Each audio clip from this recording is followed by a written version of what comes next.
Kyle, and you are back watching, look at that, Knockouts in 3 Counts. And as you can see, the shirts are here, ladies and gentlemen. If you want to get you one of these fine pieces of shirts made by the homies at Face Kicked Apparel, shoot us a message on at KO3CPod on Twitter and Instagram, or on Facebook at Knockouts in 3 Counts Podcast on Facebook. Or if you're watching this on YouTube, which I'm sure you are if you're watching, let us know in the comments. Kev is back with me once again. We did say he was going to be with us Tuesday, but you know, family stuff. Circumstances. So we're back to give you our quick picks for this Sunday's Clash of Champions show.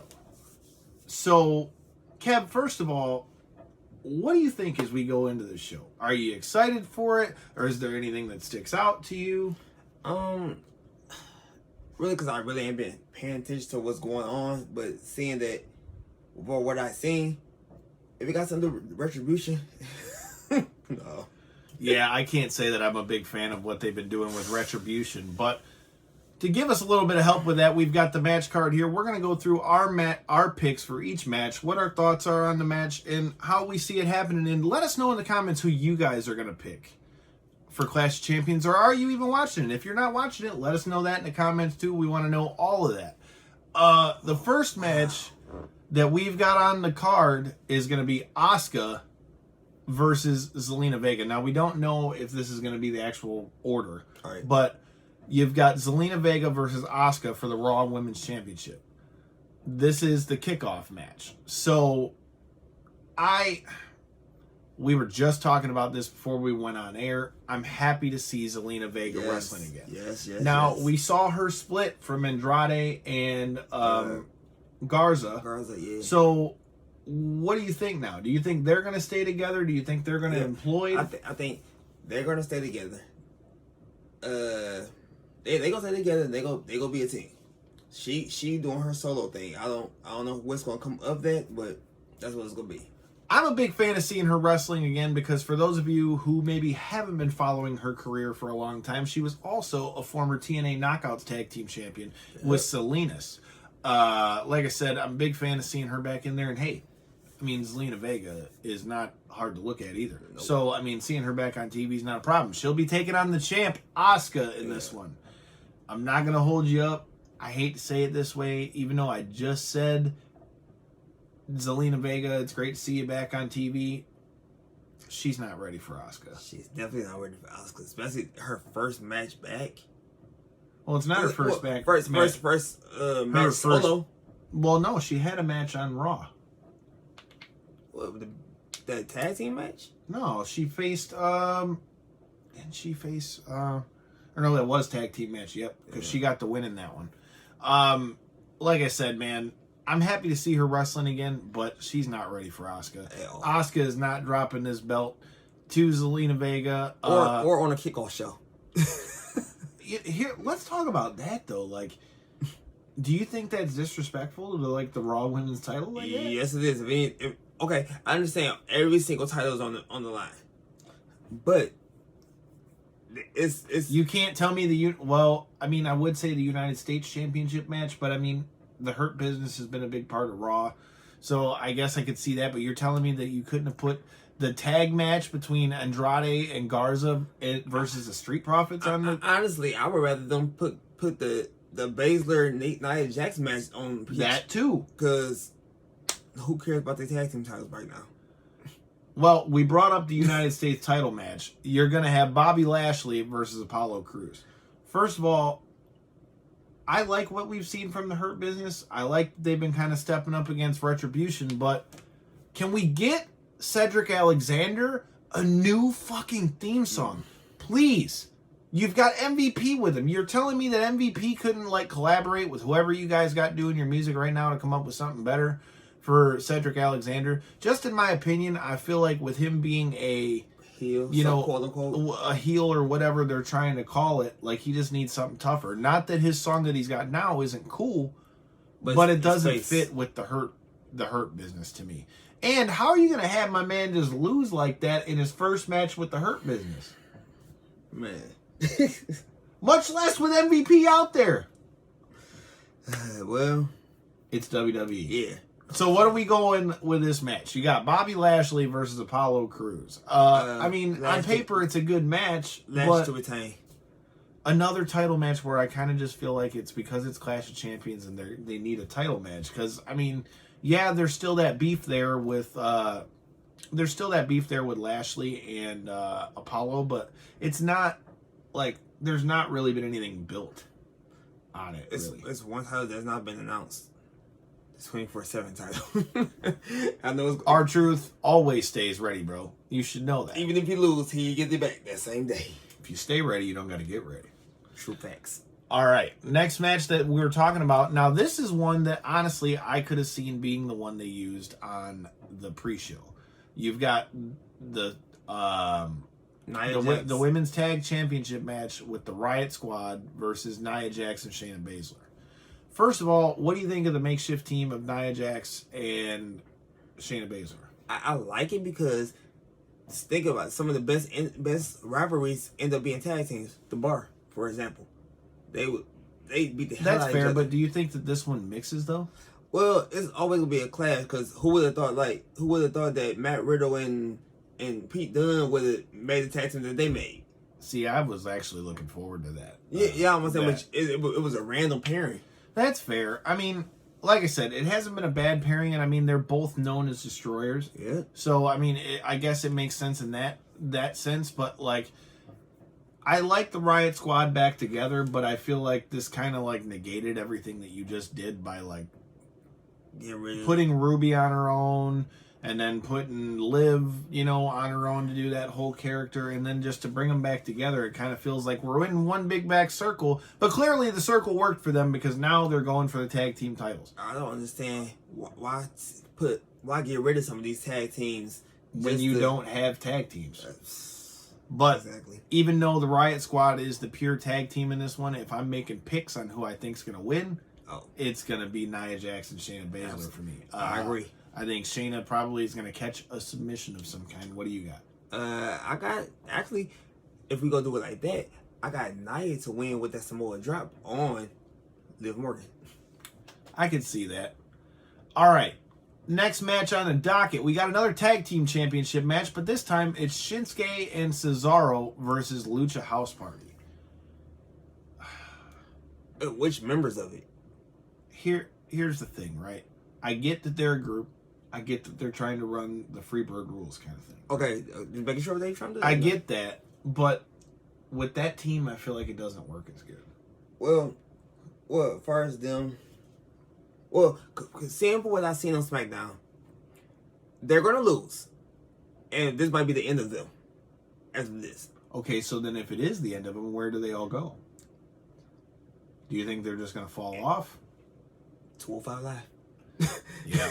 back home. Look, man, in this match, I don't think it's any big secret. I would be shocked if Lucha House Party wins this one. If I'm picking one, I'm going with Shinsuke and I almost said Shinsuke and Nakamura. Shinsuke and Cesaro. Yeah. King of Swing. Hey, man, I got to watch that. That guy was working out right alongside me when we were in New York. And let me tell you, that dude, every bit of the strongest man in WWE comments, I believe it. It's real. All right. We've also got on this card the Raw Tag Team titles. And again, this just shows like the stark difference between AEW and WWE. There's been this big emphasis in AEW put on the tag teams. And it's not even that they're bad teams. You've got in this match, it's going to be Street Profits versus a team that's looked okay together, Andrade and Garza. But they don't really seem like tag teams. Yeah. Street Profits are a team, but there's not too many teams that really seem like a team.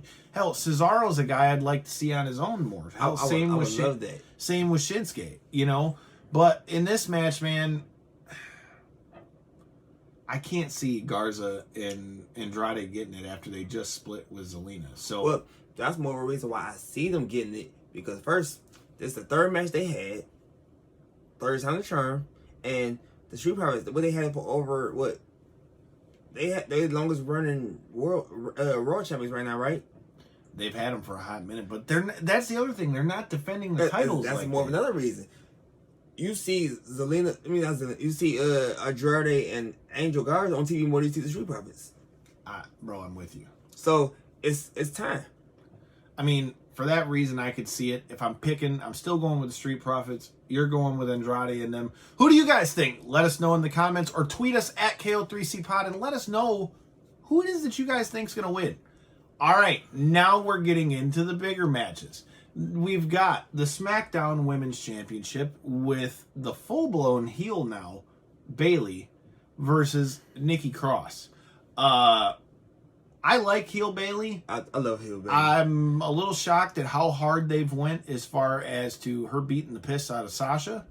But it was bound to come. Sasha been beating her ass for years. Bayley had to get some get back because she has been getting her ass whooped for some years. Yeah. So I like the match, but again, I feel like there's not enough built up talents to me because this is another match where if I'm looking at it just on paper, Bayley's totally gonna beat Nikki Cross, in my opinion. But here's the question: do you think that there's gonna be a Alexa Bliss interference? And if there is, do you think that there's gonna be further Fiend, entrapment in it? Well, I don't think that Nikki's not the one to beat her. It's gonna be Sasha. So that's my only thing with that. But as far as Alexa Bliss, it's going to be some interaction somehow. But somehow Nikki the interaction ain't gonna have nothing to do with Nikki. But I think that's gonna be the reason she loses. But do you think Alexa's gonna cost her though? Some way for her. Okay, so you think she's gonna lose by Alexa Bliss costing her? Yeah. I kind of feel like that's gonna have something to do with it too. What do you guys think? Again, let us know in these comments. All right, a match that I think could be the one that's gonna kind of steal the show. You got Jeff Hardy versus AJ Styles versus Sami Zayn in a ladder match, a winner-take-all Intercontinental title match. Now, you've got three guys who, shout out to Busted Open Radio. I checked them out a lot, and there was a very good point brought up. In this match, you've essentially got the King of the Ladder match for three different companies. Mm-hmm. Okay, you got Jeff Hardy, who clearly would be a good pick for a WWE King of the Ladder match. AJ Styles was the King of the Ladder in TNA. King of the And then Sami Zayn, or El Generico, his battles with one Kevin Steen or Kevin Owens are legendary. The three of them together, I think, is great. I love the way that Sammy's still playing the martyr role and that he's, hanging on to the fact that he never lost that title, as he fucking should, because you need to beat the champion. So I'm not mad about that at all. You throw AJ Styles into this with Jeff Hardy, man, I feel like it's going to be fireworks. Fire burner, for real. Could be. Shit. I mean, and here's the question. There's been all these rumors about Willow. Does Willow show up here? Or does Hardy take a bad bump that maybe knocks him into Willow? Maybe he's going broken. Yeah, they won't call it broken, but I can see that. If we're picking a winner for this match, though, I totally think that this could be the show stealer.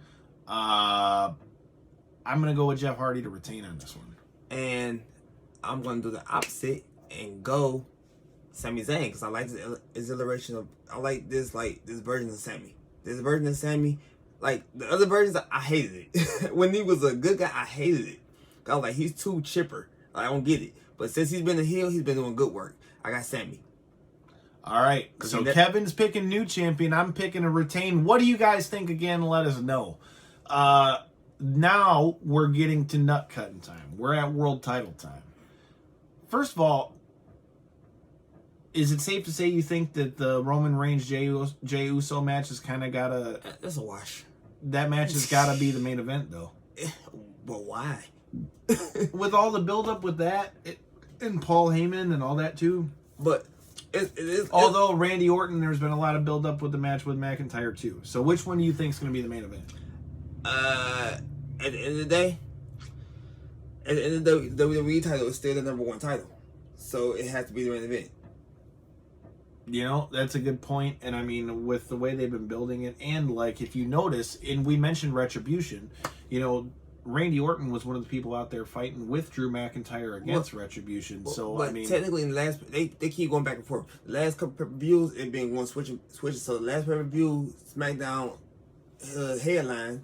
I mean, they main evented. So the Raw title had to main event this time. Yeah, I mean, if we're going by that logic, I can see it. So if the Raw title you think is what's going to be the main event, let's touch the Roman Reigns versus Jey Uso match first. Okay. I've really loved what they've done with the Paul Heyman switch. I thought that's been very good. It's been very well done. I'm a big fan of it. In this match, I like the matchup with them being cousins. Right. And as Chris mentioned in the link you can see there in the top right hand, he's the only person to beat. He's the last person to beat. Was the first person to beat Roman Reigns. Very first person. So, I mean, he's kind of got that in his back pocket. But that was like a 11-on-3 match. That was one of those where it was everybody against the Shield. It was like 11-on-3. Yeah, he beat Roman, but he didn't really beat Roman. Right. I feel like this is going to be a good storytelling match, but I think Roman's going to end up coming out of this looking strong. And I think they may use this as the thing to make him a real heel. Like, you know, Jay is probably going to play the cousin role at some point, and Roman's going to just stomp him out. Or something like that is kind of how I see this match going. I feel like Paul Heyman kind of sicking him on Jey Uso is what I see happening. In this match, I don't really see any other way that this match can go. I think Roman Reigns is keeping the Universal title. I agree, and I feel like for this match for them to put Roman Reigns over as the heel that we want him to be, there has to be blood. If there's not blood. Will WWE let there be blood, though? Hopefully, because he needs to beat the holy hell out of his cousin. He just needs to. To make an impact, I agree. Yeah. All right, we're at main event time. Again, let us know if you guys think that we don't know what the fuck we're talking about in these picks. But Drew McIntyre versus Randy Orton. Now, I kind of thought Randy was going to be done after the last one. But I liked how he showed up in true Viper fashion and took Keith Lee out and said, "You ain't taking my shot." So I think for what it's worth, I mean, Drew and Randy have made the best out of a shitty situation as they've been feuding through most of the pandemic, COVID. You know, obviously not the title reign maybe that Drew wanted or WWE wanted for Drew. But, I mean, it kind of is what it is. In this match, I don't see Randy getting that belt back again, though. Man, my heart always said Randy Orton. But me, logically, no.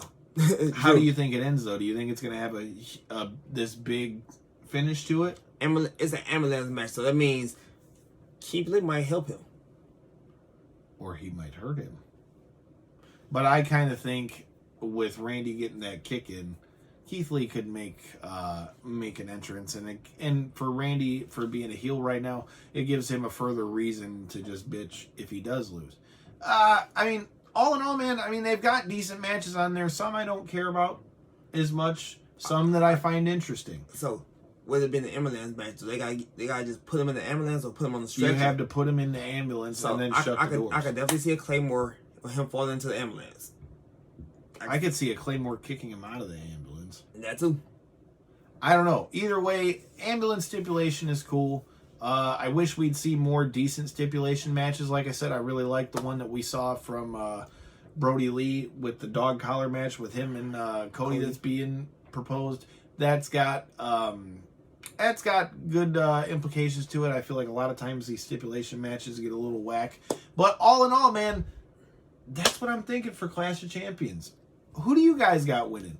Let us know at KO3C Pod, Twitter and Instagram, Knockouts and 3 Counts on Facebook. You can find me at Detroit Knockout on Twitter. You can find Kev at __Kamikaze 007. And if you need a shirt, get you one. The Knockouts and 3 Count shirts are here. So many of you guys have been asking for them. Hit them DMs. We got extras, and there will be a store coming. So if you want one, shoot us a DM. Let us know. And until the next time, and in between time, peace.